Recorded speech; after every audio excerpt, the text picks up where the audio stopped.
Bonsoir à tous. Donc, je suis Bernard Neveu pour ceux qui ne me connaissent pas. Je suis le chef sommelier du Bristol Paris, et j'ai la chance depuis maintenant tout le début de l'aventure de sélectionner toutes les cuvées pour cuvéprivé.com. Donc aujourd'hui, c'est une journée un petit peu spéciale puisque on va pouvoir faire une dégustation de quatre très jolis rouges et deux jolis blancs que l'on a sélectionnés pour vous.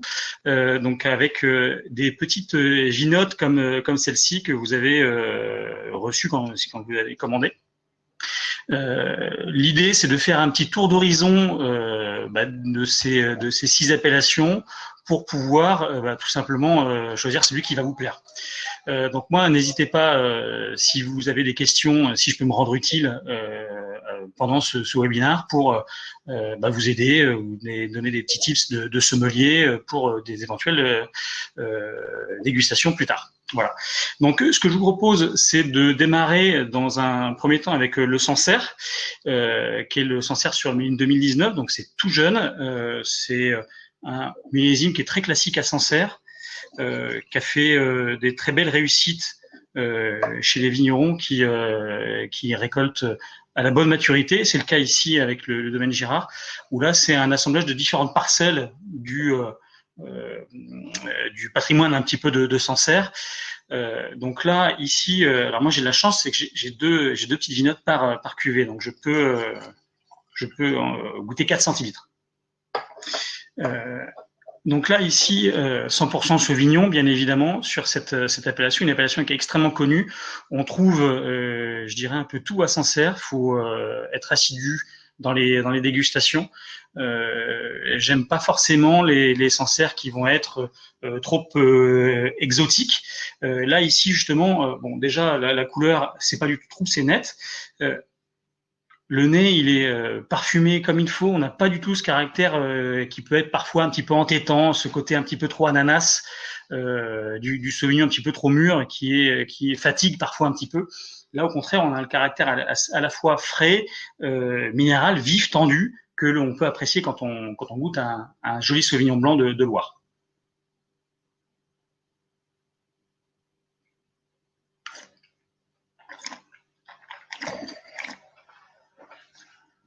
Ce qui est toujours marquant dans les millésimes précédents avec le domaine Girard, c'est que on a toujours une vraie pureté de fond, une acidité qui est présente.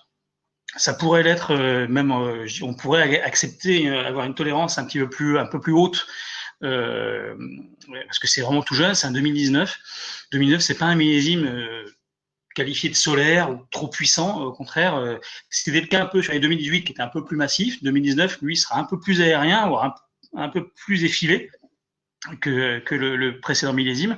Là, on se retrouve vraiment sur des notes assez fraîches. On va pas aller sur le caractère trop gras, au contraire, vraiment, c'est assez fin et effilé. C'est tout à fait le Sancerre que l'on peut, je dirais, lorsque vous allez recevoir les bouteilles, on peut commencer à les goûter.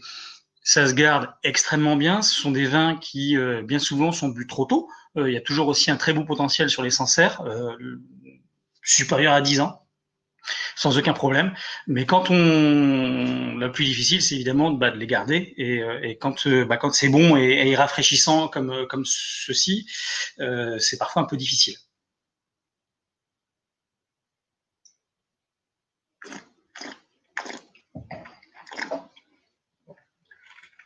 Il y a vraiment à noter, je trouve qu'il y a une très belle élégance en bouche. On n'a pas du tout ce caractère parfois pommadé sur des Sancerres qui veulent jouer un petit peu le surfruit, la surrichesse. Voilà, c'est du Sauvignon. Il faut que ça soit frais, aromatique et tonique. Il ne faut pas que ce soit mou ni trop entêtant. Voilà. Si vous voulez bien, je vais passer maintenant au deuxième blanc de la dégustation, qui est un Riesling, donc le Riesling Grand Cru. Donc là, la famille Braun qui, là aussi sur le 2017, fait des très très jolies choses. Toujours des Riesling qui sont purs et ciselés, ça c'est quelque chose qui est pour moi extrêmement important, puisque là on a là aussi, en Alsace, parfois un peu de disparité de qualité. Alors, j'ai une petite question de Héloïse Piriot. Que regardez-vous en premier pour les vins blancs? Alors moi, ce que je regarde en premier sur les vins blancs, faut que ça reste surtout sur les vins blancs, la Vallée de la Loire, faut que ça reste désaltérant finalement. Ça reste une boisson où on se doit d'avoir un caractère rafraîchissant, surtout dans des températures comme aujourd'hui. Faut qu'on prenne plaisir à le boire. Les vins blancs qui manquent un peu d'ossature, qui sont un petit peu trop riches, un peu trop gras et qui ont un effet finalement un peu de séquence, un peu saturant. Ça, c'est pas mon créneau, surtout quand on le met à table, parce que la vocation d'un vin, c'est pas simplement de le boire comme là, on le fait en dégustation, mais c'est aussi de l'avoir à table. Et croyez-moi, c'est mon métier au quotidien. L'important, c'est d'avoir des vins avec de la diacité à minimum. Des vins qui sont mous, ça va être accentué avec les plats. Donc évidemment, il faut avoir une véritable vibration et une tonicité. Donc même chose, hein, j'ai droit à la deuxième vinote, donc je sers deux petites vinotes du Riesling de la famille Braun. Donc là, on est situé à Orgevire, on est à une vingtaine de minutes, 20-25 minutes à peu près au sud de Colmar. C'est dans les beaux quartiers, on peut dire ça, de la région Alsace. On a ce nez un peu typique, légèrement miellé, un peu au nez, aussi assez floral. Alors j'ai une petite question. Tous les blancs méritent-ils d'être servis très frais? Alors la température, c'est extrêmement important. Il faut pas servir les vins blancs comme les vins rouges. Hein, il y a des paramètres. 8-10 degrés, c'est bien tout à fait pour ce type de Sancerre. Ce qu'il faut faire, c'est par exemple simplement le rafraîchir éventuellement dans un seau avec de la glace, et puis juguler en fonction à la fois de la météo extérieure. Là, par exemple, quand on a des journées comme aujourd'hui où on dépasse les 30 degrés, vous pouvez laisser votre vin dans un seau à glace, puisque ça va remonter en température immédiatement ou presque dans le verre. Par contre, effectivement, faut pas que ça soit servi glacé. Ça c'est important. Donc 8-10 degrés, vous le mettez dans votre réfrigérateur, vous le sortez un petit peu avant, un petit peu après, et puis c'est une petite gymnastique, mais c'est pas le plus difficile finalement. Mais juguler une température, c'est pas le plus difficile, mais il faut être attentionné parce que c'est comme ça qu'on peut passer à côté d'un vin, soit en le dégustant trop chaud, soit au contraire trop frais évidemment. Fabrice Grosjean m'indique que la cuvée Silex du même domaine est-elle proche de celui que nous dégustons? Alors oui et non, puisque comme je disais, la cuvée que l'on a goûtée précédemment, c'est la cuvée qui est un assemblage un petit peu des différentes parcelles, on va dire, que composent un peu Sancerre et les parcelles de la propriété. Et donc la cuvée Silex, c'est une cuvée parcellaire issue d'un terroir de Silex. Donc encore un style encore un peu plus tranchant, un peu plus vive. C'est une très belle cuvée qui là aussi c'est vraiment à garder pour le coup. Je reviens au Riesling. Alors la température de dégustation, voilà, je l'ai dit, hein, 8-10 degrés. Voilà.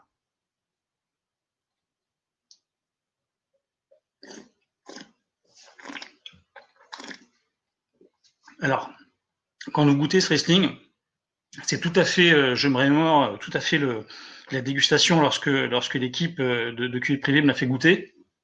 C'est tout à fait ce que j'affectionne et ça a tellement sa place à table, c'est que quand vous l'avez en bouche, l'attaque en bouche et tout de suite il y a cette vibration et cette tonicité, qui donne vraiment du relief au vin et de la longueur, de la persistance. Et ça c'est vraiment, je dirais, quelque chose qui est extrêmement important pour moi, de pouvoir avoir des vins qui ont un caractère vibratoire. Et ça c'est pas donné à tous les vignerons. Et ce domaine qui est en bio et biodynamie fait des très très jolies choses. Alors Héloïse me repose une question sur la température, toujours sur les rouges. J'ai entendu dire qu'ils étaient souvent bu trop chaud. Ça c'est certain. Donc évidemment, faut pas le servir glacé non plus, mais la juste température pour un vin rouge. Alors typiquement sur un vin rouge, par exemple dans la vallée de la Loire, sur une structure assez légère, type Sancerre, par exemple Sancerre, Maine-Tout-Salon, Je vais parler du Chinon parce qu'on va parler juste après. Là, effectivement, on peut aller sur des vins de plaisir, de fruits, et donc comme les gamay un peu du Beaujolais ou des côtes rouennaises, on peut descendre à 12-14 degrés finalement, le mettre au réfrigérateur et le sortir un petit quart d'heure, 20 minutes avant, surtout quand c'est des températures encore une fois comme aujourd'hui. Ça peut pas lui faire de mal et on pourra finalement que le boire plus vite. En revanche, effectivement, le grand Saint-Émilion euh, ou d'un millésime un peu ancien, c'est pas non plus la bonne chose de le servir trop frais non plus. Vous allez l'éteindre votre vin. En revanche, s'il est servi trop chaud, bah, autant boire de la soupe et ça sera moins cher. Très honnêtement, moi j'apprécie beaucoup les vins rouges servis à une température entre 16 et 18 degrés. Ça fond en fonction évidemment du type de vin. Un Châteauneuf-du-Pape, par exemple, qui aura une structure tannique assez puissante et surtout un degré d'alcool un peu plus haut, va avoir le bénéfice d'une température un petit peu plus basse, donc type 14-15 degrés. Ça va gommer un petit peu l'effet chaleureux de l'alcool, tout en ayant ce caractère très ouvert. Et ça va, oui, finalement, l'ouvrir un petit peu. Donc ça, c'est un petit conseil. Effectivement, plus votre vin va avoir un degré d'alcool finalement assez haut, on parle de 15, 15,5, 16, ce qui finalement maintenant devient assez courant avec le réchauffement climatique. On parle de Châteauneuf-du-Pape, mais finalement sur la rive droite à Bordeaux, les Saint-Émilion-Pomerol flirtent maintenant avec les 15, 15,5, et donc voilà, surtout sur la jeunesse, n'hésitez pas à les descendre un petit peu en température, ça n'en sera que mieux. Voilà. Je reviens un petit peu au Riesling. Le Riesling est un grand cépage qui donne des vins toujours, qui donne des vins finalement avec une véritable pureté. Là ici, moi c'est ce que j'apprécie grandement. C'est aromatique, c'est pas basique comme vin du tout, du tout. C'est même assez bluffant. Hein. Pour moi une très très belle bouteille. On a Je trouve toujours ce côté un petit peu légèrement minéral, le caillou un petit peu que l'on peut avoir, tout en ayant ce caractère assez floral. C'est assez complet comme vin. Donc voilà, ça c'est pour moi une cuvée qui aura finalement tout son sens vraiment à table en se faisant plaisir. Donc typiquement le Sancerre blanc que l'on a dégusté, puisque Gilles me pose la question sur quel plat on pourrait imaginer. Alors on peut tout imaginer. Moi j'aime beaucoup les vins blancs sur les accords, puisque ça toujours, d'ailleurs je me répète, hein, je suis désolé, mais cette ossature, cette vivacité qui va donner ce ressort au plat et donc faire qu'on finisse la bouteille. Ce qui est toujours le cas. Par exemple, sur le Sancerre, par exemple, ce qui peut être très intéressant à goûter, tout simplement, vous faites une salade de crevettes avec quelques mangues crues, un bouquet de mâche, un râpé de citron vert, ça dure à peu près, vous passez à peu près 5 minutes en cuisine et vous avez un très très joli accord mets et vin de saison là actuellement. Vous pouvez ou des zestes d'orange ou pamplemousse, hein, c'est pas obligé d'aller non plus chercher la mangue. La mangue, si vous voulez, si vous avez le 2018 qui a un millésime un peu plus charnu comme je vous l'ai dit, on peut aller sur un fruit avec un petit peu plus de douceur pour coller un petit peu. Si c'est 2019 ou un 17 qui a un millésime un peu plus frais, effectivement, là, des vins qui seront un peu plus vifs, ce côté agrume, justement, avec zeste, citron jaune, citron vert, pourquoi pas un petit râpé de gingembre, et voilà, là, on est tout à fait dans l'accord. Sur le Riesling, qui a un petit peu plus de structure, on peut aller sur un joli poisson, tout simplement, un poisson type un saumon, un pavé de saumon qui peut être juste grillé avec un accompagnement, par exemple une trilogie de choux, par exemple, juste cuit vapeur avec une sauce type beurre blanc, par exemple, et sans difficulté, on se fera plaisir. Le saumon, hein, qui est un poisson quand même assez gras finalement, va rattraper un petit peu de tonus avec le Riesling qui a ce caractère un petit peu plein de ressort.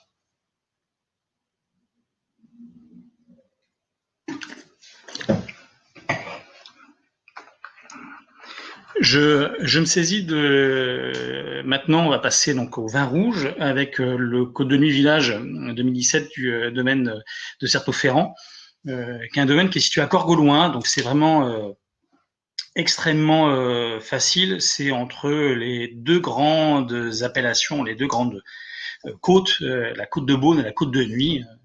Juste au milieu, finalement, vous avez le domaine est basé sur cette petite commune qui est vraiment à la jonction des deux grandes côtes. Et donc, ils ont la chance d'avoir quelques vignes dans les côtes de Nuit Village. Je prends un petit peu d'eau quand même pour passer au vin rouge. Donc là, ici, là, ici, évidemment, c'est du pinot noir. On le voit tout de suite la couleur, hein, qui est évidemment très framboise. Ça, c'est net. On voit tout de suite à la couleur ce cépage qui est le pinot noir, hein, qui donne des vins toujours assez parfumés, féminins presque, même si j'aime pas trop dire ça, mais des vins qui sont assez souples, hein, qui ont une structure tannique assez légère. On est sur plus de l'infusion que de l'extraction. On va vraiment être sur l'élégance du fruit, la pureté aromatique, que sur des tanins boisés, que sur la matière tannique, avec des vins qui seront de grande garde, puissants. Là, au contraire, on est sur des vins qui seront plus subtils. Alors j'ai Thibaut qui m'indique, qui me pose la question si on trouve beaucoup de vins de vieux millésimes en Alsace. On trouve beaucoup de vins de vieux millésimes en Alsace, cela se garde mieux que le Sancerre. Alors c'est toujours difficile parce que on peut pas faire de généralité. Faire une généralité, ça serait le début de la fin. Enfin, ça serait le début de ma fin si je devais faire une généralité, parce que on se remet tellement en question qu'on peut pas être des mathématiciens et dire 2 plus 2 c'est 4. Pas dans le vin en tout cas, c'est pas possible. Si ça se garde mieux que le Sancerre, moi j'ai goûté des très vieux Sancerre qui étaient absolument incroyables, des vins qui avaient plus de 30 ans et on ne peut que se tromper, mais la même chose aussi en Alsace. Donc, le plus important, c'est la dégustation, toujours. C'est toujours de déguster avant d'acheter et de conserver. C'est pour ça que faut toujours, si vous consommez 100 bouteilles de vin par an, achetez-en 120. Au minimum, puisque si vous achetez 100 bouteilles par an, mais vous consommez 200 bouteilles par an, à un moment donné, ça coince rapidement. Et donc, le tout, c'est toujours d'acheter un petit peu plus pour pouvoir suivre l'évolution. Et bien souvent, quand on achète une caisse de 3 bouteilles, par exemple, ou 6 bouteilles, la première bouteille, en règle générale, elle est débouchée quelques heures après l'achat, quelques heures ou quelques jours, et puis ensuite, voilà, il se passe quelques mois et on finit la caisse. Et c'est bien souvent presque la dernière bouteille où on se dit mince, j'aurais peut-être dû en acheter un peu plus. Et donc c'est pour ça que le temps de garde est extrêmement important pour les vins. Et effectivement, les Sancerre, 10 ans, c'est pas un souci, vous avez le temps. Mais il faut pas non plus être un bibliothécaire et tout garder, parce que tout ne se garde pas. Et c'est dommage d'avoir des vins qui sont morts dans sa cave, puisque d'une part, vous les avez achetés, donc vous avez dépensé de l'argent, vous les avez stockés, ça vous a pris de la place, et ensuite, soit le vin a mal vieilli, ou il va dans l'évier. Donc ça, vraiment, si j'ai un conseil à donner, c'est d'acheter un peu plus, 20% finalement, que ce que vous consommez. 20%, c'est assez raisonnable. Et surtout, c'est de prendre le temps. La première bouteille, il y a toujours un peu l'excitation de l'achat, donc ça c'est normal. Mais ensuite, voilà, prenez le temps et maintenez-vous un petit cahier de cave, ou écrivez même sur l'étiquette, hein, c'est pas un souci. Quand est-ce que vous avez acheté? Si vous voulez pas maintenir vraiment un cahier de cave, maintenant il y a des sites internet qui sont très bien faits, qui vous permettent finalement un petit peu de classer un petit peu tous vos vins dans votre cave, des applications mobiles, etc., etc. Mais je peux vous assurer, le mieux, c'est effectivement de goûter de temps en temps, mais voilà, c'est un vrai job. Alors j'ai Bernard. Bonsoir Bernard, très joli prénom. Quelle température de conservation conseillez-vous pour les vins blancs et rouges dans le cas d'une cave à vin avec possibilité de fixer 2 températures? Alors, il y a deux types de caves. Quand c'est une cave, j'imagine une cave électrique, une cave d'appartement. S'il y a deux températures, c'est plutôt une cave de service. Et il y a une cave de vieillissement. Donc, la cave de vieillissement elle doit être réglée à 12 degrés. C'est de la bonne température pour pouvoir conserver ses vins. Et donc là, je parle vraiment de conservation. Ensuite, pour une cave de service, donc là, c'est le cas où vous aurez donc deux températures de service. La température pour les vins blancs, mettez-la à 8 degrés, et la température pour les vins rouges, mettez-la à 14. À partir du moment où vous allez sortir votre vin rouge à 14 degrés, vous n'allez pas rater la température, ça sera jamais trop bas, 14 degrés. Et puis, quand vous mettez votre vin dans le verre, au bout de 10 minutes, en règle générale, il prend déjà 1 ou 2 degrés, donc vous serez déjà tout de suite à la bonne température. Donc voilà, 8-14 pour une cave de service, cave de vieillissement plutôt 12 degrés. Alors, quelle application conseillez-vous pour le livre de cave, Alex? Alors, Alex Gilly, moi, j'utilise depuis peu parce que c'est souvent les coordonnées les plus mal chaussées. Alors, pas au travail parce que au Restol, j'ai 100 000 bouteilles à peu près sous ma responsabilité. Donc là, j'ai à la fois une partie financière assez conséquente et donc de facto un système de gestion qui est extrêmement précis et complet, mais qui n'a aucun sens pour un particulier. Mais depuis peu, depuis le confinement, alors vous voyez, j'ai déjà la barbe et un peu la moustache pour cet été, mais je me suis mis en tête de ranger un petit peu ma cave chez moi à mon domicile et j'utilise l'application, enfin c'est pas l'application, c'est un site internet qui s'appelle Cavus Vinifera. Voilà. Donc cavusvinifera.com je crois ou .fr, qui est une application parfois un petit peu fastidieuse, hein, faut le reconnaître, faut faire la main dessus. C'est gratuit à 100% et ça vous permet un petit peu de mettre les différents champs. C'est assez voilà, c'est assez fonctionnel et ça fonctionne bien. En tout cas, j'ai réussi, donc ça devrait aller. Je passe on va goûter le Desserto Ferrand, si vous voulez bien, parce que j'ai pas mal de questions qui tombent, donc j'essaie de répondre un petit peu à tout le monde.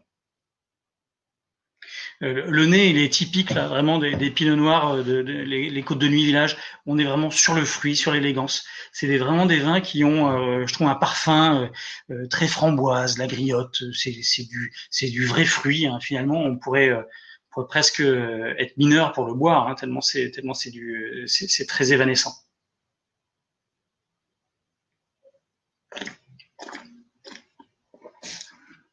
Et une délicatesse, un toucher de bouche. Je trouve que les tanins sont hyper souple. On a un vrai plaisir en le buvant.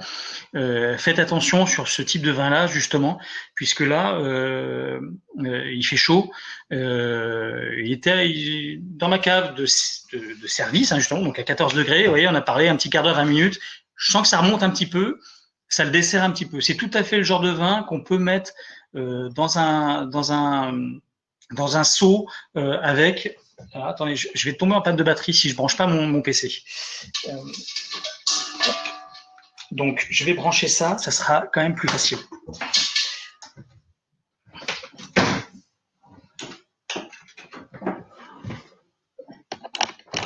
Voilà, c'est tout de suite beaucoup mieux. Donc, je disais, voilà, c'est tout à fait le type de vin. Vous pouvez le mettre dans un seau légèrement rafraîchi, vous mettez simplement 2-3 glaçons et vous jugulez la température comme ceci. Là, pour moi, il commence un tout petit peu à être un petit peu au-dessus de la température. Mais c'est aussi invariable, il fait 30-35 degrés en ce moment, donc c'est presque un peu anormal cette température.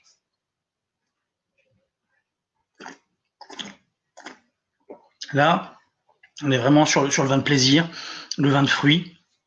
Tout à fait c'est tout à fait le genre de vin. Alors là, par exemple, des vins comme ça, si vous êtes deux couples à table, c'est immédiatement, je dirais, si vous n'avez pas prévu un autre vin un peu plus corsé pour la suite, ouvrez-en directement 2 bouteilles parce que les 2 bouteilles vont s'évanouir immédiatement. Tellement il y a une buvabilité, un degré de buvabilité qui est assez élevé. On se retrouve à vraiment avoir un plaisir de fruits qui est assez incroyable. C'est très délié en bouche. Les femmes, par exemple, qui parfois n'aiment pas les vins rouges trop puissants, trop tanniques, vous pouvez les convertir tranquillement, ou les hommes, hein, ceci dit, mais bien souvent c'est le cas, les femmes préfèrent les vins un petit peu doux, par exemple, et puis ensuite passent au vin blanc puis sur les vins rouges avec le temps. Et là, typiquement, c'est tout à fait le genre de vin qu'une dame, par exemple, ou qu'un néophyte en vin rouge va apprécier, parce que c'est vraiment tout sur le fruit, tout en délicatesse. Il n'y a pas d'acidité, il n'y a pas d'astringence. On a vraiment la pureté du fruit, c'est très délicat. 2017 est un millésime plutôt classique et qui est pas un millésime des extrêmes. C'est pas un 2015 qui était un millésime très puissant, très solaire. 2017 est vraiment très délié et vraiment on a voilà un caractère qui est sur le fruit. Fabrice Grosjean me demande le potentiel de garde pour ce côte de nuit. Moi, je trouve que 2017, ça se goûte extrêmement bien maintenant. Dans 3 ans, ça se goûtera encore très bien. Mais c'est à boire maintenant, quoi. On se régale tellement que. Et moi, je me souviens quand on les a goûtés, voilà, c'est un domaine que je connais grâce à Cuvée Privée, et vraiment, j'ai beaucoup de plaisir à le regoûter là, et même en vinote où on peut être un peu sceptique. Hein. Moi, parfois, je suis un peu vieux jeu. Des petites vinotes comme ça, c'est vraiment, je suis stupéfait parce que j'ai l'impression vraiment de goûter une bouteille. Le conditionnement est vraiment parfait. Alex Gilly me demande la bourgogne parfaite pour découvrir, apprendre à aimer le vin. Tout à fait. Je peux pas. Alors là, c'est évidemment. Voilà, ça c'est clair. Et Michel Castagnier me demande quel vin faut-il carafer avant de les boire. Alors, éviter les pinot. Donc, on parle de vin rouge. Éviter les vins rouges avec une structure tannique légère, donc type exactement ce rouge-là. C'est pas utile. Vous ouvrez, c'est pas compliqué. Hein, là, vous ouvrez à la bonne température, vous servez, vous buvez. Ça c'est très facile. Des vins qui ont besoin d'aération, donc des vins plutôt jeunes, type par exemple, on va y venir, mais le Saint-Émilion de Château de la Cour, par exemple, lui sans aucun problème. C'est millésime 2015, grand millésime de garde. Si vous voulez en ouvrir une, oui, effectivement, il a toute la masse musculaire pour tenir sans aucun problème un passage en carafe. Donc après, l'info, c'est ne pas mélanger le carafage et la décantation, c'est deux choses qui sont bien distinctes. Hein. Dans un restaurant, c'est facile à distinguer. Par exemple, si vous voyez un sommelier avec une bougie, c'est qu'il décante un vin. C'est la bougie, c'est une source lumineuse qui va simplement éclairer le col de la bouteille. Hein. La bougie va se mettre à quelques centimètres au niveau du col de la bouteille et va permettre au sommelier, qui lui sera justement au-dessus, de voir le dépôt arriver au fur et à mesure qu'il met dans la carafe, qu'il met le liquide dans la carafe. Finalement, c'est comme utiliser une passoire, hein, un petit peu, c'est à peu près ça. Et donc séparer les sédiments du liquide pour que le client, que le consommateur ait simplement du vin à goûter et pas les dépôts. Et donc un carafage, c'est plus pour ouvrir un vin qui serait finalement un petit peu ouvert, un petit peu débeauté, un petit peu trop jeune, pour accélérer un petit peu finalement le processus de vieillissement, hein, assouplir, arrondir les tanins d'un vin. Voilà. Mais typiquement un pinot noir, on évite, on le laisse tranquille. Tant un jeune qu'un vieux, c'est pas utile. C'est des vins qui sont plutôt, comme je le disais tout à l'heure, plutôt dans un esprit d'infusion, et donc on n'a pas nécessité d'avoir une oxygénation trop forte. Au contraire, même ça brutaliserait et ça serait pas lui rendre service. Voilà. On va passer au Chinon, les 3 quartiers. Donc là, qui est un domaine qui est situé à Cravant-les-Coteaux. C'est le triangle d'or de Chinon, hein, Cravant-les-Coteaux. C'est la le bon secteur, comme on dit.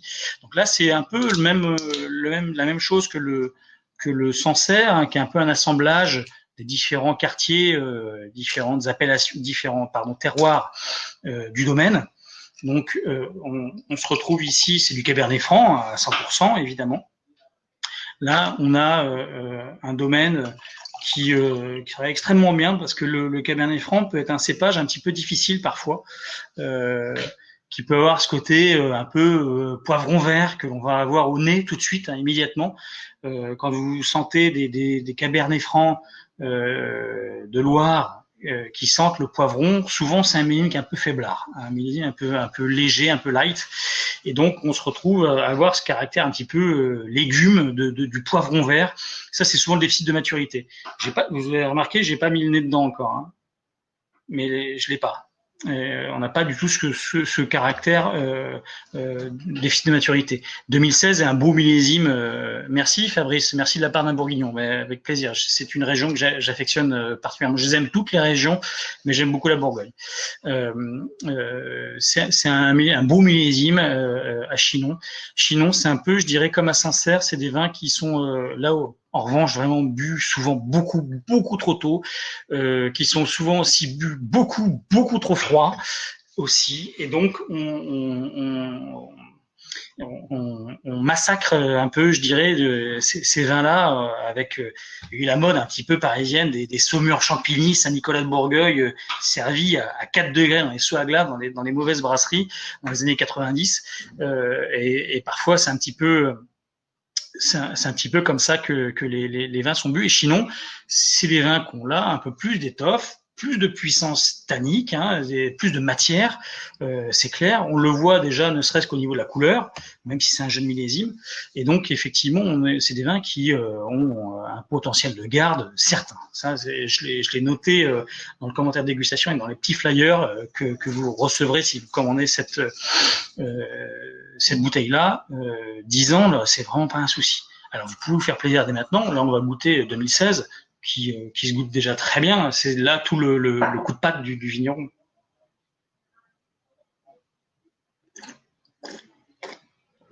Mais ce que j'adore, c'est qu'on a à la fois la structure d'un Cabernet Franc qui est frais et dense, mais on a, je trouve que ce domaine nous fait toujours beaucoup de plaisir, puisqu'on a toujours ce caractère avec des teintes très sphériques et beaucoup de rondeur. C'est des vins qui ont un vrai plaisir, en tout cas, de dégustation. Alors, j'ai pas mal de questions qui sont mises dans le chat. Dans la question, pardon, dans l'onglet questions. Pascal me demande d'ouvrir une bouteille à l'avance, une demi-journée ou la veille, est-ce utile? Alors, là encore, oui et non, ça dépend. Ça dépend de quel type de vin. Par exemple, donc le Codon du Village, pas utile, vraiment pas utile. Tout dépend, je dirais, des vins. Moi, ce que j'aime bien, même sur un très vieux millésime, ce que je fais souvent, c'est très simple, c'est d'ouvrir le vin. Vous avez vos invités qui arrivent à 20h, vous ouvrez votre bouteille à 19h. Si votre bouteille, elle est parfaite, bon bah il y a rien à faire. Vous le rebouchez simplement, toujours face miroir. Donc, quand vous prenez un bouchon, par exemple, un bouchon comme celui-ci, la face miroir, c'est ça, c'est ce qui était en contact avec le vin. Là, ici, s'il y a éventuellement des impuretés, donc ne jamais reboucher sa bouteille comme ceci, mais toujours face miroir. Alors, parfois, ça peut être un petit peu embêtant, il faut un petit peu forcer, mais c'est la surface qui est en contact avec le vin. Là, ici, c'est les impuretés. Donc là, si vous voulez gâcher votre vin, c'est ce qu'il faut faire. Et donc, rebouchez votre bouteille, et donc il n'y a plus qu'à attendre que les invités finalement arrivent. Et si votre bouteille elle est bouchonnée ou faiblarde, bon bah vous savez qu'il ne reste plus qu'à ouvrir une autre bouteille. Et puis si au contraire c'est un petit peu fermé, bah là justement vous pouvez agir éventuellement en la carafant. Ensuite, on parle souvent de chambrer le vin rouge. Qu'en pensez-vous? Alors ça c'est un Bruno. Bruno c'est un vieux terme finalement un petit peu chambré, puisque on va dire dans les années début 1900, on mettait le vin effectivement dans la chambre, et la chambre elle était à 15-16 degrés. Donc maintenant je doute que moi ma chambre elle n'est pas à 15 degrés, et donc elle est plutôt à 20, et donc évidemment 20 degrés c'est presque déjà trop. Donc chambrer c'est plus vraiment un terme qu'on utilise un petit peu, c'est plus trop ça, mais effectivement vous le mettez à 15 degrés, comme je vous l'ai dit, dans votre cave de service 14-15 degrés, ça remonte tout de suite, et la température de service elle est bonne. Et puis quand il fait très chaud, comme des températures comme aujourd'hui, vous le remettez un petit peu au frais, un petit quart d'heure, 20 minutes, et puis tout se passe très bien. Alors Mathieu me demande, est-ce qu'on peut qualifier ce Chinon d'acide? Moi je trouve pas. Je trouve pas ça. Après, c'est vrai qu'on est sur des vins de Loire, donc il y a toujours une trame acide. Pour moi, c'est un petit peu péjoratif. Pour moi, je trouve pas ça acide. Il y a de la fraîcheur, mais c'est des vins aussi qui sont tout jeunes. Et le Cabernet Franc sur la jeunesse, vous pouvez avoir ce caractère un petit peu qui qui resserre un petit peu, effectivement. Il faut juste être un petit peu patient, Mathieu. Et j'ai peut-être raté une question, alors ne m'en voulez pas. Thomas me dit, tout le monde ne jure que par le 2015 en Bourgogne, quel millésime peut être aussi bon que du 2015. 2018, alors, point d'interrogation. Ouais, 2015, c'est comme à Bordeaux, hein, c'est des millésimes ou en vallée du Rhône, par exemple, c'est un millésime qui donne le sourire, puisque comme je le disais tout à l'heure, c'est un millésime solaire, donc des millésimes puissants. Et donc, quand les vins sont jeunes, suivant le type de vigneron, si on a des vins avec un élevage en barrique, ça va donner des vins qui vont être tout de suite très accessibles, très friands, beaucoup de fruits, beaucoup de puissance aussi, d'alcool, du sucre. Le sucre, moi ce que je dis souvent, le sucre c'est le sourire, et c'est pour ça que quand on dit oui c'est un petit peu acide, oui mais c'est l'acidité justement qui va garder le vin. C'est la colonne vertébrale, l'acidité. Si c'est trop mou, peut-être que vous voyez le Chinon 2016 fera peut-être un meilleur vieillard que les Bourgognes 2015 qui vont peut-être rapidement s'effondrer. J'ai pas de boule de cristal, je peux pas le dire, mais dans le vin, on sait jamais finalement. On peut toujours avoir des très très belles surprises. Mais tant en 2015 que là, 2016 pour le Chinon, c'est un très beau millésime, donc on se fait plaisir avec. 2015, ouais, c'est un très grand millésime de garde. 2016 pour moi est au-dessus. Il a un peu plus de, c'est un peu un condensé finalement. Il y a plus d'équilibre. Avec 16. 2017, moi je trouve qu'il est parfois certains disent c'est un millésime de restauration. Un millésime de restauration, c'est que on l'achète pas cher, on le revend vite. Voilà, c'est un peu le fléau de nos amis en restaurant. On achète pas cher, on revend vite et des millésimes un peu moyens. Mais 2017, moi je trouve que c'est un millésime de plaisir un peu immédiat. Et c'est bien parce que justement il faut avoir un peu de tout. Ne vous concentrez pas sur que des top des Top Gun. Les 100 sur 100 c'est bien, mais parfois on est tellement déçu que je peux vous assurer que c'est bien aussi d'avoir des millésimes un peu intermédiaires. C'est ce qui fait le plaisir du vin, d'avoir des vins que l'on va pouvoir ouvrir tout de suite finalement dans les 6 mois, 1 an, et puis des vins pour dans 5, 10, 15 ans, 20 ans, 30 ans, ou pour la prochaine génération. C'est ça aussi de construire une cave. Et donc à partir de là, effectivement, il faut avoir un petit peu de tout. C'est d'avoir un patchwork de millésimes, c'est ce qui est le plus intéressant. Et le plus sympa, moi où j'ai le plus de plaisir, c'est d'avoir des surprises sur des petits millésimes. Parce qu'avoir une surprise sur un gros millésime, finalement, c'est pas une surprise. C'est un gros millésime. Donc heureusement que le vin il est là. Mais c'est génial, hein, évidemment, de goûter un grand vin sur un grand millésime, c'est toujours un vrai plaisir. Mais faites confiance aussi d'abord au vigneron. Le bon vigneron, il réussit aussi dans les petites années. Et ça, c'est l'évidence même de suivre son palais, son goût. Et quand vous avez aimé 1 an, 2 ans, 3 ans un bon vigneron, vous êtes récompensé. Et après, c'est en fonction de votre cave, ce que vous sortez, à quel moment. Et voilà. D'où l'importance éventuellement d'avoir soit une application mobile ou sur PC de gestion de cave, ou le bon vieux cahier. Hein, c'est aussi pas mal. C'est aussi pas mal. Voilà ce que j'ai comme question.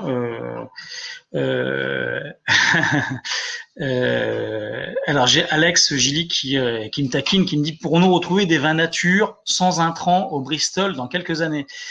Faut venir. Alors pas en ce moment parce que le Bristol est fermé, donc évidemment. Mais on a des vins nature au Bristol. Moi, ma condition, et c'est la même chose pour QI Privé, et c'est pour ça que je suis très heureux de collaborer avec QI Privé, c'est que la seule chose qui est importante pour moi, c'est ce qu'il y a dans le verre. Évidemment, je serai le premier avis d'avoir des vins qui respectent 100%, qui sont en biodynamie. Ça, c'est l'évidence même. Tout le monde souhaite vivre dans un monde meilleur et être vraiment, je dirais, dans un monde plus vert. Hein, ça, c'est évident. Mais je peux pas me permettre parce que parce que j'engage ma responsabilité et envers vous et envers les clients, éventuellement aussi du Bristol, de vous faire acheter du vin ou de vous servir un vin que vous allez garder chez vous pendant 15 jours, 6 mois, 1 an, 2 ans, 10 ans, 20 ans, et qui va être dans l'évier. Parce que il n'est pas protégé, parce que vous n'êtes pas forcément, vous n'avez pas forcément un local ou une cave à vin enterrée ou une cave à vin électrique qui protège les vins nature, etc., etc. C'est, vous savez, les papes des vignerons nature, ça se compte sur les doigts allez, 2 mains pour être gentil, qui font des vins stables et qui se tiennent très bien. Ces gens-là, ils n'ont pas de vin à vendre et ouais, on n'est pas encore dans le monde parfait, le monde merveilleux, quoi. Après, effectivement, là, par exemple, le Riesling est en bio, en biodé. Moi, c'est un domaine vraiment que j'ai découvert et que j'apprécie grandement. Mais encore une fois, il faut se dire que dans le vin, ouais, il faut qu'il y ait un peu de soupe parce que c'est ce qui fait, c'est ce qui conserve, c'est ce qui fait la stabilité du vin. Mais vous mangez ou buvez beaucoup plus de produits euh, nocifs que dans le vin. Voilà. On va pas parler que de ça parce que sinon on va en avoir pour à 23 ans on sera encore là, donc et puis les vignobles font que 2 centilitres, donc ça va être assez compliqué.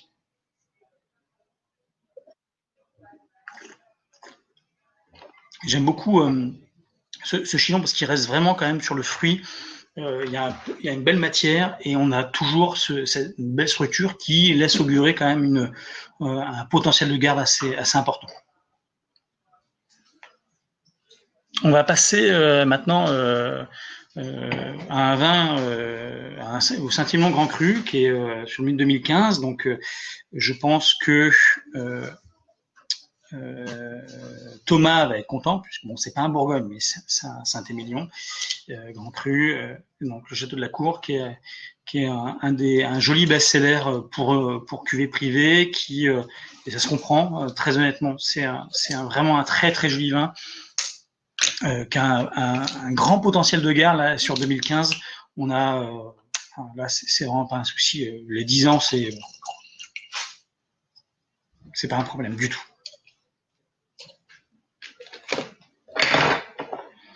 Je sais pas si tout le monde est bluffé par les petits vignottes, mais moi c'est mon cas, c'est la première fois que je goûte avec ces petites vignottes là, et je trouve que la qualité est vraiment vraiment au rendez-vous.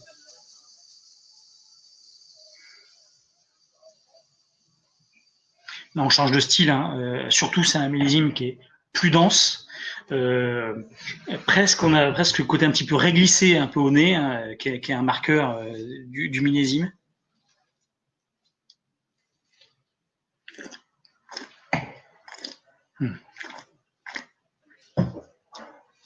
Là tout de suite, on sent que presque c'est bon tout de suite, mais gardez-le quoi. Gardez cette bouteille là parce que on est ici sur des c'est un très joli vin. Il y a un fruit qui est là, qui est assez dense, mais il y a vraiment un potentiel de garde qui est quand même assez important. Donc là, n'hésitez pas à le conserver un petit peu parce qu'il faut pouvoir le goûter, je dirais, sur son plateau de maturité. Et effectivement, horizon 2025, ça devrait être, ce sera sympa. Alors, Catherine me posait la question tout à l'heure, quel est l'avantage du taste vin? Je comprends pas trop la question. Le taste vin, c'est un ustensile que les sommeliers, pas de ma génération, de la génération d'avant ou peut-être encore avant, utilisaient avec une chaîne autour du cou et une petite coupelle en argent qui permettait un petit peu soit de grumer le vin, de goûter le vin en salle, ou sinon ça sert également pour le vigneron lorsqu'il fait un soutirage et il va le vin pour voir la turbidité du vin, et au moment où le fût, un soutirage, c'est vraiment pour enlever un peu les lits, au moment où le dépôt arrive pour stopper. Donc je pense pas que ça doit être cette question-là. Si Catherine Morin peut me réécrire une question différemment, c'est avec plaisir que j'y réponds. Et j'avais une autre question de Héloïse Piriot, toujours. J'ai adopté le chaud et les beaunes. C'est très différent, je trouve, alors que c'est pas très loin, il me semble. Alors, tout à fait. Et oui, c'est là toute la magie de la Bourgogne, finalement, c'est que d'une rue à l'autre, d'un chemin de terre à l'autre, le terroir est différent. C'est la magie et en même temps la difficulté, et on peut s'arracher les cheveux en Bourgogne. Et ajouter à cela également, on n'en a pas parlé, mais je l'indique, avec la question le vigneron aussi, hein, quelle recette il peut avoir. Et effectivement, c'est différent. Oui, le Chorley-Beaune a un peu plus de structure, un peu plus de puissance. C'est un village. Ici dans la côte, en Côte de Beaune, donc il y aura un petit peu plus de puissance que le Côte de Nuit. Voilà.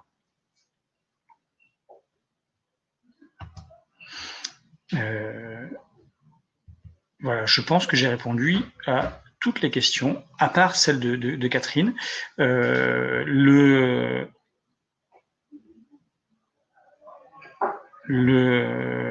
Saint-Émilion, je pense qu'on est sur des vins qui méritent vraiment d'avoir un temps de garde.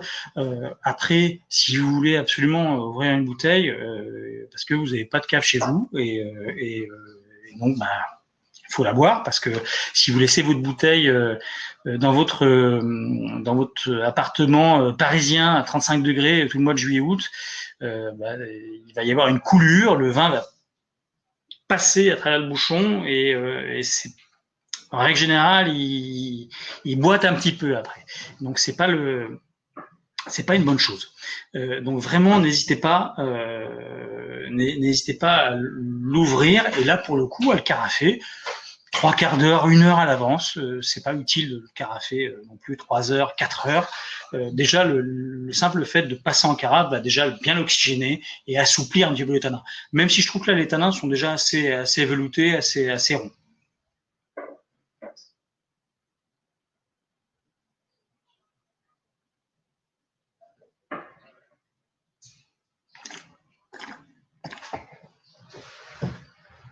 Alors, j'ai d'autres questions. Donc, Catherine, je parlais des testeurs. Merci pour toutes ces précieuses infos. Avec plaisir, Catherine, je suis ravi. Nous, c'est une dégustation. Enfin voilà, vous seriez en face de moi, ça serait la même chose. Il faut toujours en fait être attentif quand on goûte, et faire confiance à soi-même. C'est son palais.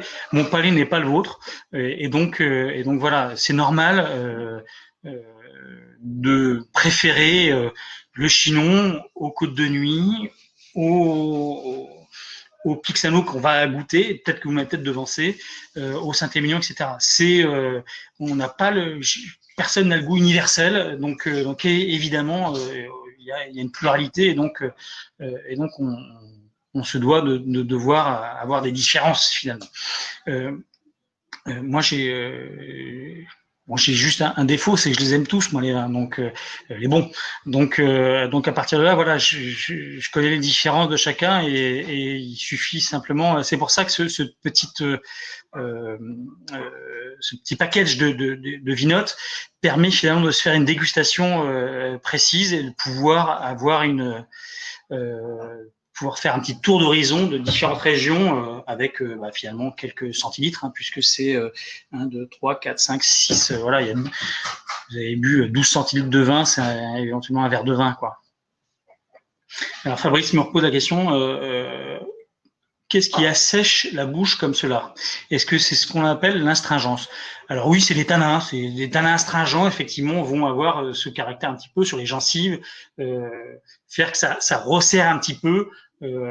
C'est ça l'astringence, effectivement. Après, le merlot, là, typiquement, enfin sur le Saint-Émilion, effectivement, une grosse majorité de merlot. Il y a un élevage en barrique, c'est jeune, c'est un millésime qui est tannique, donc effectivement, on va avoir ce côté astringent. Et au fur et à mesure de la garde du vin, au fur et à mesure que le vin va être s'affiner, finalement, le vin va s'assouplir, s'arrondir, et ce caractère astringent va disparaître au profit d'une complexité, tout simplement.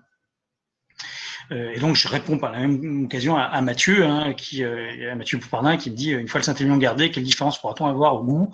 Ben, on va évoluer finalement là du fruit primaire à avoir ensuite des notes un petit peu plus peut-être toastées.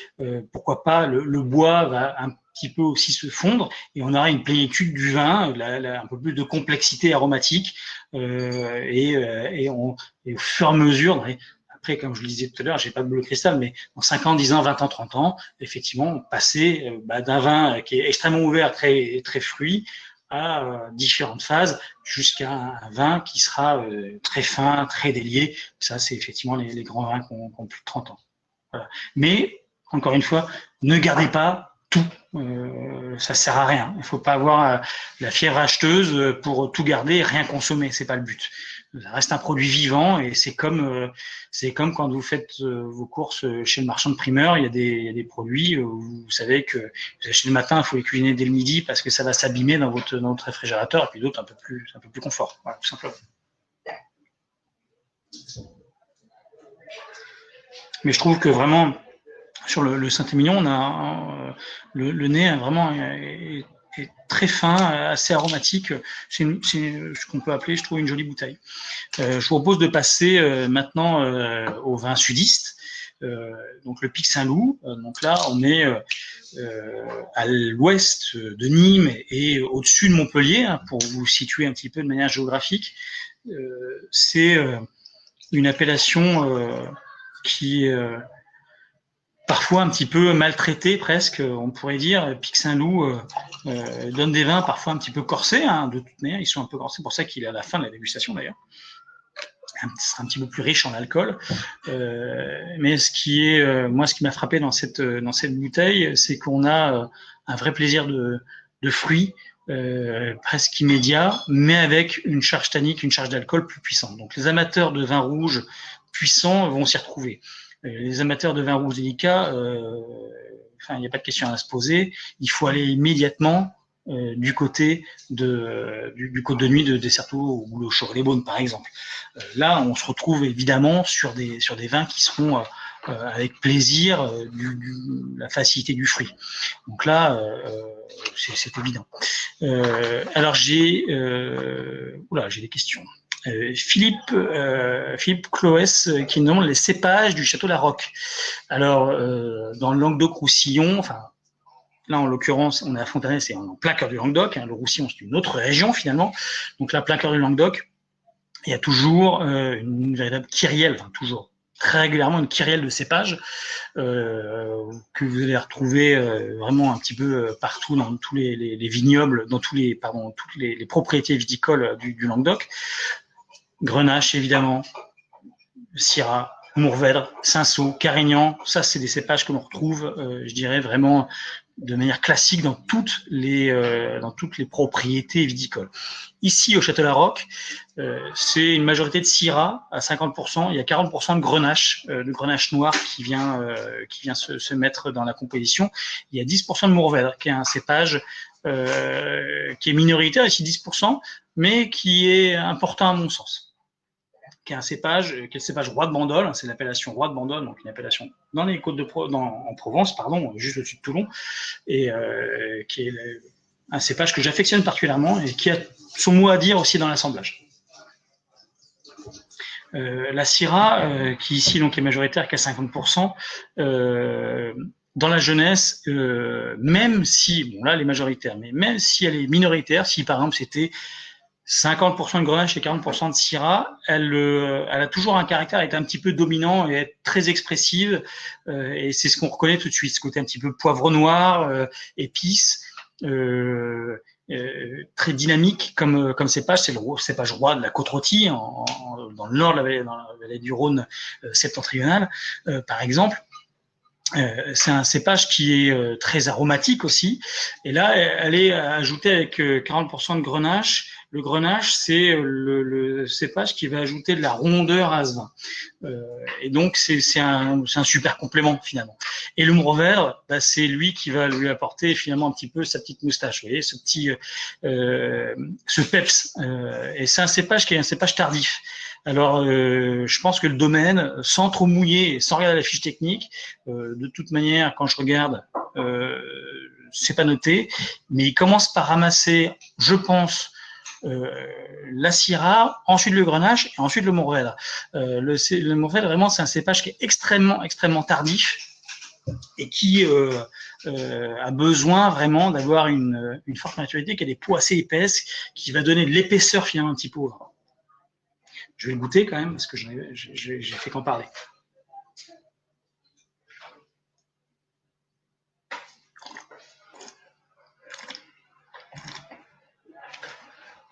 Alors, Fabrice qui me disait, ça assèche un peu. Est-ce que c'est le Cabernet ou le Merlot qui assèche? En fait, là aussi, on a un caractère avec un peu une belle structure tannique. Donc, effectivement, on a aussi cette astringence. Mais on a le caractère très sudiste qui est là, et donc il y a un fruit, épices, et les épices sont présentes aussi, et donc là on a, c'est très complet comme vin. Moi c'est un vin que j'apprécie parce qu'il est aussi équilibré. On ne ressent pas, à mon sens, trop l'alcool. On a le fruit et les épices, mais on peut se resservir un verre. On n'est pas à saturation. Et ça, c'est extrêmement important parce que, bah, comme je disais tout à l'heure pour les vins blancs, moi j'aime les vins qui sont plutôt équilibrés et pas mous. Si c'est mou dans le verre, ça sera mou à table. Ça va pas se réveiller. Ça va pas se révéler non plus. Et ça, c'est quand même bah, la clé. Hein. On peut boire un vin, oui, effectivement. Nos cousins anglo-saxons le font ou allemands. Contrario à nous, Français, boivent du vin à 17h en sortant du bureau. Et là, vraiment, on a beaucoup de plaisir, je trouve, à le goûter et en mangeant avec sans aucun problème. Là, on est en pleine saison des barbecues. Une côte de bœuf juste grillée, qu'est-ce que vous voulez de plus? Avec ce type de vin-là, c'est tout à fait dans l'esprit d'avoir une belle pièce de viande rôtie. Là, c'est juteux à souhait et là, on se fait plaisir. J'ai Gilles Perron qui me pose la question: dans votre cave au Bristol, comment gérez-vous la durée de garde de toutes vos bouteilles? Vous venez de préciser qu'il y a des différences entre méthode d'élevage et gestion des années. Alors, il y a deux questions, donc en une. Dans votre cave du Bristol, comment gérez-vous la durée de garde de toutes vos bouteilles? Alors, on a la chance d'avoir 180 chambres et suites, d'avoir plusieurs points de vente, de restauration, et d'être plutôt régulièrement complet. Et donc, bah, on les vend bien, les vins. Il n'y a pas de souci de ce côté-là.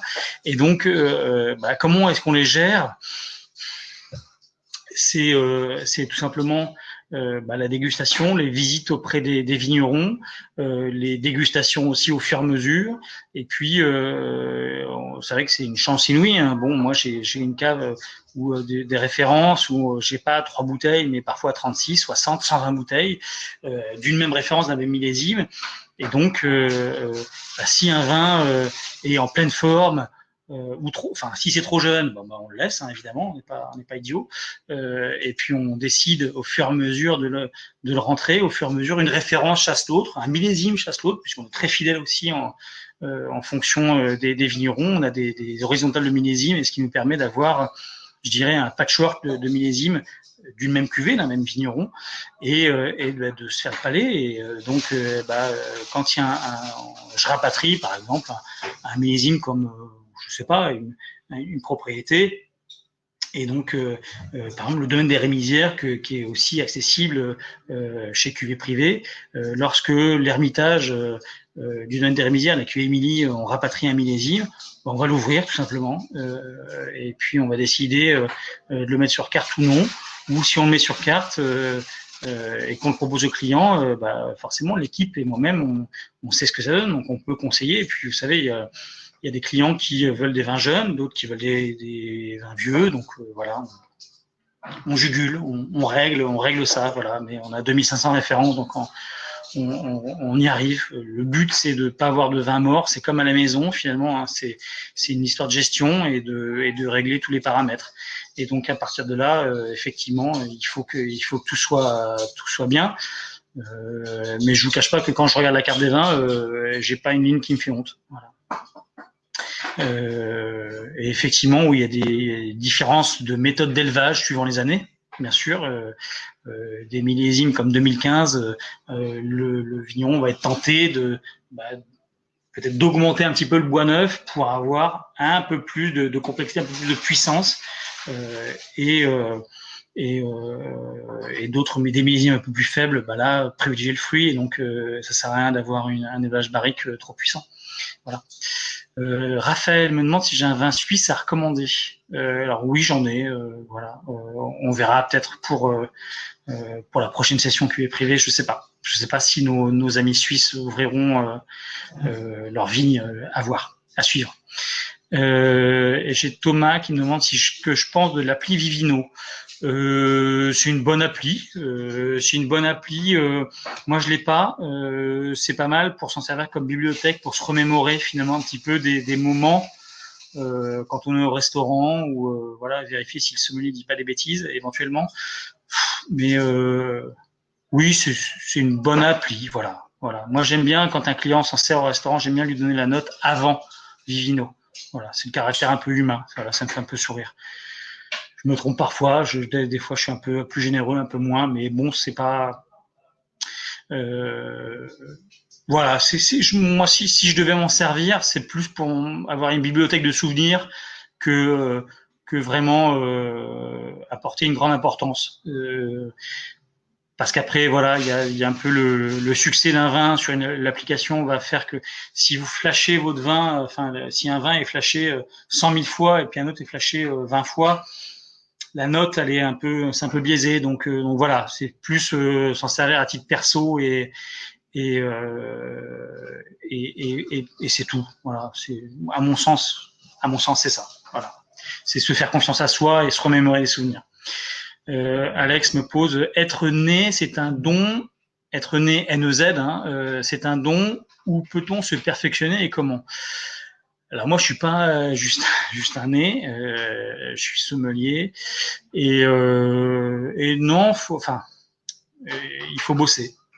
Donc bosser, c'est goûter. Hein, donc ça va. Mais effectivement, il faut avoir il faut être ouvert, connaître sa géographie et pour comprendre la géographie et comprendre les vins. Parce qu'un vin nordiste est différent d'un vin sudiste, évidemment, et se perfectionner, faut se perfectionner en goûtant. Et donc rien de mieux que, je me répète, hein, les petites box, sauf si la team qui est priée me contredit, mais sont déjà vendus parce que c'était pour cette dégustation, plus ou moins. Mais je trouve ce petit format et vraiment, je suis surpris de toutes ces petites vinottes qui se sont goûtées. J'ai pas eu de soucis aucunement. J'espère que chez vous aussi, vous n'avez pas eu de soucis en les goûtant. Tout a été vraiment parfait en termes de vin. Les vins se goûtaient vraiment très bien, comme je les ai goûtés précédemment dans les locaux de cuvée privée en format bouteille que vous recevrez chez vous. Et ouais, c'est goûter, se documenter, avoir des ouvrages, des livres, et et voilà. Et effectivement, il faut lire, déguster, se rendre visite aux vignerons. C'est l'accès justement à l'étude privée. Ce qui est important, c'est d'avoir l'accès à un domaine, quoi. Et ça, c'est quand même organiser vos vacances là. En plus, ça, cette année, c'est un petit peu particulier avec ce qui s'est passé. C'est de pouvoir se balader un petit peu dans les différentes régions de France et passer un coup de téléphone avant. Prenez rendez-vous chez les vignerons. Évitez fin août, début septembre. C'est un peu la période où ils sont pas vraiment hochés. De fin août à octobre, faut pas venir à l'improviste. Déjà, ne venez jamais à l'improviste. et envoyer un mail ou un coup de téléphone. Et celui qui est ravi de vous accueillir, il le fera, mais évitez cette période-là. Et évidemment, c'est de parler avec les vignerons. C'est comme ça qu'on comprend et qu'on a la petite étincelle en se disant ah oui, là je comprends et c'est ça qui me plaît. Voilà. J'ai deux autres questions. Des vignes sont en train d'être plantées dans le nord de la France. Qu'en pensez-vous? Ouais, bah c'est le réchauffement climatique. Hein, donc, mais il n'y a pas que dans le nord de la France. Il y a le sud de l'Angleterre, dans le Kent, où on va mettre des chardonnays pour produire du sparkling anglais. Réchauffement climatique, rien d'autre. Acheter des vins sur vente privée, par exemple, vous conseillez. Alors, est-ce que c'est un piège?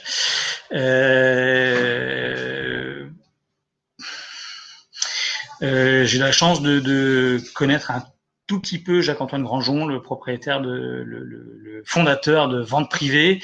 On a fait des ventes privées de cuvées privées. Donc ouais, ça, je peux le conseiller. Après, oui, il y a des sélections. Essayez. Je ne vais pas vous interdire d'acheter du vin. Il faut acheter du vin et se faire son palais. Et ensuite, mais achetez pas en grande quantité quand vous ne connaissez pas. Achetez une bouteille, allez chez le caviste du coin. C'est sympa aussi d'aller chez le caviste du coin. Et voilà. Et c'est là tout le principe, d'acheter une bouteille. Et puis après, vous voyez. Mais le but, c'est aussi d'aller chez le vigneron et d'acheter chez le vigneron parce que d'une part, vous passez un moment, vous découvrez une région et c'est quand même plus sympa. Et j'ai Raphaël qui me demande si on vous invite à la maison et qu'on débouche une bouteille, passe-t-on forcément pour un bleu? Non, je suis assez... sauf si le vin n'est pas bon, quoi. Voilà, c'est juste ça. Essayez de choisir quelque chose qui est sympa. Et ça reste que du vin. Le but, c'est de passer un bon moment et de la convivialité autour d'un joli plat. Et voilà, c'est pas grave. Moi, les grands vins, j'ai de la chance, je les goûte régulièrement. Mais qu'est-ce qu'un grand vin? Un grand vin, c'est le plaisir et c'est le partage. Voilà. Voilà pour moi. Donc, écoutez, si vous avez d'autres questions, n'hésitez pas. Voilà, ça fait à peu près 1 heure qu'on est ensemble. Moi, c'est avec plaisir que l'on y répondra. La team aussi pourra évidemment y répondre. J'étais ravi de participer à tout ça et de pouvoir répondre à toutes vos questions. J'ai Fabrice qui me dit on établit tous un planning et on invite Monsieur Neveu à tour de rôle. Ouais, alors c'est vrai que je reprends pas tout de suite, mais je suis aussi un peu occupé quand même parce que je vais faire moi aussi mon petit tour de France et faire quelques tours de vignobles. Donc voilà. Des formations à conseiller pour devenir un expert vin. Bah écoutez, suivez un peu les aventures de cuvée privée. Venez au restaurant avec plaisir. C'est sans problème, on pourra en discuter avec plaisir. Des formations à conseiller pour devenir un expert. Il n'y a pas d'expert en vin. La leçon première, c'est l'humilité. Voilà. Donc voilà, il n'y a pas d'expert. Voilà, c'est l'important, c'est la règle numéro 1, c'est de se faire plaisir et de faire plaisir aux autres. En Bourgogne, on n'a qu'une parole, évidemment. Merci pour le temps passé sur les questions, c'était très intéressant. J'espère. Merci à vous. Et puis, écoutez, ouais, à bientôt. Voilà. Merci pour ce bon moment. Écoutez, moi aussi, j'ai passé un bon moment, c'était sympa. Et encore une fois, bravo pour la société qui fait les petites vinotes.